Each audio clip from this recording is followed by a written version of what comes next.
তো সবার প্রথমে এখানে লাইভ প্রুফ দেখেন। 1 মিনিট আগে আমি আমার শর্ট চ্যানেলে শর্ট ভিডিও আপলোড করছি, কিন্তু কোনো ভিউ হয় নাই। ওয়েট বস, আমি এখন আপনাদের সামনে এই ভিডিও ভাইরাল করে দেখাবো। এই ভিডিওর মধ্যে আমি এমন কিছু মেথড অ্যাপ্লাই করব যার কারণে আমার এই ভিডিও শর্ট ফিডে চলে যাবে। যদি আপনার সাথেও এমন হয় শর্ট ভিডিও শর্ট ফিডে যায় না, তাহলে ভিডিও স্কিপ না করে সম্পূর্ণ ভিডিও দেখেন, কারণ এই ভিডিওতে আমি এমন কিছু দেখাবো না দেখলে মিস করবেন। এই ভিডিও যে আমি আপলোড করছি দেখেন, এখানে কোনো ট্যাগ দেই নাই। আমার এই ভিডিওতে যদি আপনাকে ডেসক্রিপশন দেখাই, তাহলে দেখেন আমি এখানে কোনো ডেসক্রিপশন দেই নাই। ট্যাগ আর ডেসক্রিপশনের কারণেই ইউটিউব আমার এই ভিডিও শর্ট ফিডে পাঠাচ্ছে না, যার জন্য আমার এই ভিডিওতে ভিউ হচ্ছে না। আমি এখন এই ভিডিওতে এমন কিছু ট্যাগ ব্যবহার করব, মিনিটের মধ্যেই ভিডিও ভাইরাল হয়ে যাবে। তো ট্যাগ ইউজ করার জন্য প্রথমে চলে যাব গুগলে, তারপরে সার্চ করব রেপিড ট্যাগ। তারপরে এমন ওয়েবসাইট ওপেন হবে, আপনারা এই উপরেরটাই ক্লিক করবেন। তারপরে দেখবেন এইরকম একটা সার্চ করার অপশন আসবে, আপনি ভিডিও অনুযায়ী সার্চ করবেন। যেমন আমি চাইনা ভিডিও বানাই, তাই আমি এখানে লিখে দিব ফ্যাক্টস ভিডিও শর্ট। দেখেন কত ট্যাগ চলে আসছে।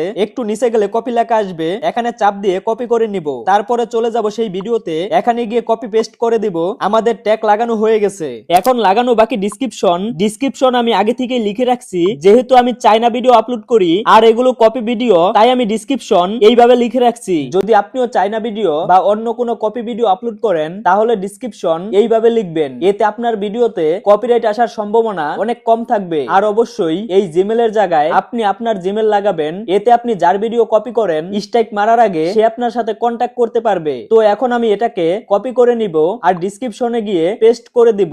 হয়ে গেল আমার ডিসক্রিপশন লাগানো। এখন ব্যাক করে সেভ করে দিব। আর 2 ঘন্টা পরে দেখেন আমার এই ভিডিওতে 5K ভিউ হয়ে গেছে। এরপরে আমি আরো একটা ভিডিও আপলোড করছি, এটার মধ্যে দেখেন মাত্র 30 মিনিটে 1K ভিউ হয়ে গেছে। আর এইভাবেই আমি প্রতিদিন চাইনা ভিডিও আপলোড করি, আর মাত্র 1 বছরে 1.28 মিলিয়ন সাবস্ক্রাইব বানিয়ে ফেলছি।